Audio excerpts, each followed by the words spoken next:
And Bielema is, in my opinion, is the right guy to kind of guide this to being consistently getting to bowls. But he's got to do it. He's got to get it done this year. They've had 2 of his first 3 seasons. They were 5-7.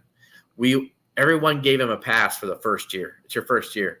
Yeah. They won 4 games the year before that. So that was good. Like, hey, it's okay. But then when you get to 8 wins and you're playing in the which was the former Outback Bowl in Tampa, which is a solid bowl. It's a top 20 bowl. Yep. It's the ReliaQuest Bowl now. And, played a really good West Mississippi State team with Will Rogers and should have won that game. They blew it there in the final quarter. But, you could just tell, like, this is a good program already in year 2. Yeah. This team should have easily won 9 or 10 wins. They had Michigan beat in the Big House that year. Yep. And J.J. McCarthy's knee was down, but I'm just keeping it real. On 4th down, they had that team beat. But and it is what it is, though. And you would think, okay, let's transition this into year 3, right? We're going to at least get 8 more wins. Well, they got 5. So, they blew a huge 4th quarter lead to Wisconsin last year at home. Johnny Newton got kicked out because he was a targeting call, which was huge in the game. It just that swung the game because he was dominating. Like, Wisconsin couldn't stay in front of him in double teams. And then they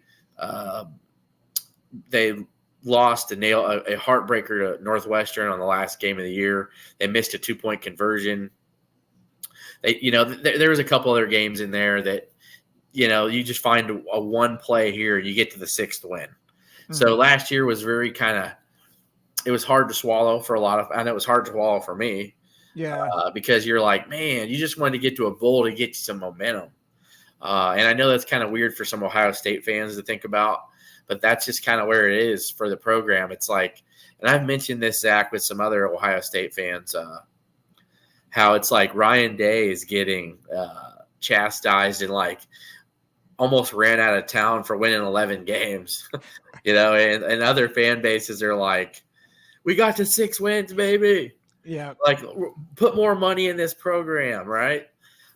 So I wouldn't envy Ryan Day. I know he makes a lot of money, but man, that's not a fun way to live, in my opinion.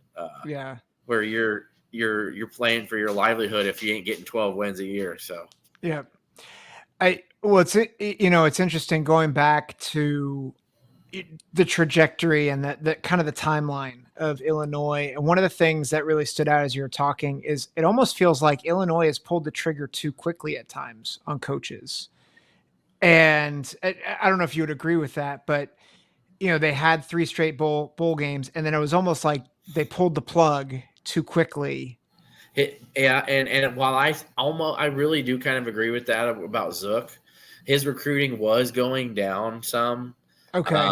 But I will tell you that next season was all his guys on his team. And, they still had Nate Shieldhouse and they still had some talented guys on that 2012 team. But I would have probably let him coach the next season.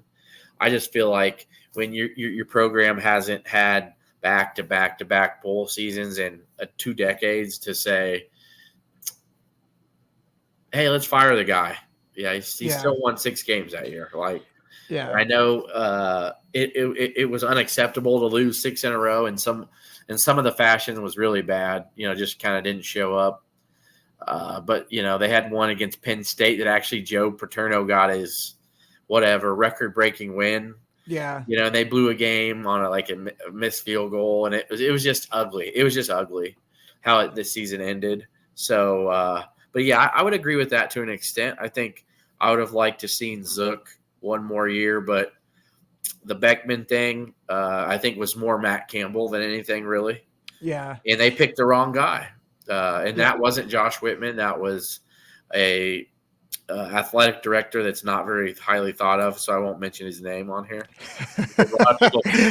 Some people think he was trying to sabotage the program because he really didn't. He kind of got pushed into the job. So, but yeah. So I would agree with that to an extent. Yeah.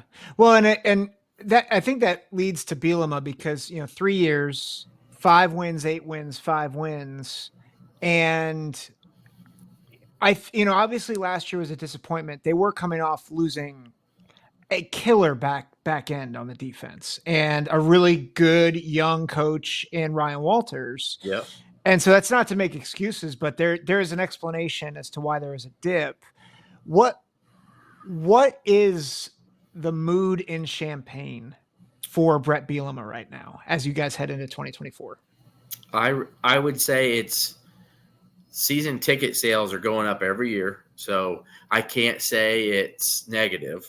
I think it's still hopeful, but I can tell you this, that's going to change if this season doesn't go at least pleasant. It's not – Illinois football fans are not a wild bunch of like